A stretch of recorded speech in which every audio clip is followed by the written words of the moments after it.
আসসালামু আলাইকুম। দেশ ও দেশের বাইরে যে যেখান থেকে আমার ভিডিওটা দেখছেন সবাইকে জানাই অভিনন্দন। আমার প্রিয় আপু ভাইয়া আন্টি আঙ্কেল সবাই আপনারা কেমন আছেন? আশা করছি ভালো আছেন। আমার কাছে মুরগি অনেক ভালো লাগে, তাই আমি মুরগি পুষি। আর ডিম দেখতে তো আরও অনেক ভালো লাগে। যখন অনেকগুলো করে ডিম তুলি তখন মনটা আনন্দে ভরে যায়। আর আমি আজকে তাই মুরগি বসিয়ে দিচ্ছি।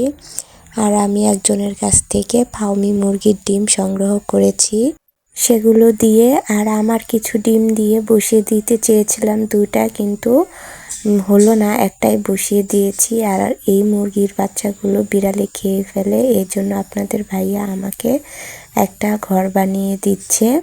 যখন বসিয়েছিলাম তখন ডিমগুলো চেক করে দেখেছিলাম মোরগ পাইনি, ভাবছিলাম একটা বাচ্চা উঠবে না, কিন্তু দেখুন আল্লাহর রহমতে বাচ্চা উঠে গেছে।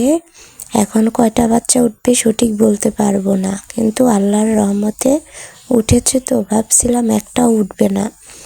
এদিকে আপনাদের ভাইয়াও ঘর প্রায় কমপ্লিট করে ফেলেছে।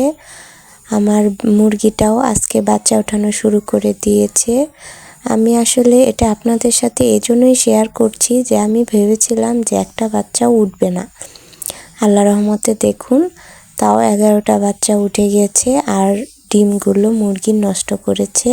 আমার ভিডিওটা আপনাদের যদি একটুও ভালো লাগে থাকে তাহলে আমার ভিডিওতে একটা লাইক কমেন্ট করে দিবেন আর সাবস্ক্রাইব করে আপনাদের পাশে থাকার সুযোগ করে দেবেন। আর আমার এই ফাউমি মুরগির বাচ্চারা যাতে ভালো থাকে, সুস্থ থাকে, সেই জন্য সবার কাছে দোয়া কামনা করছি।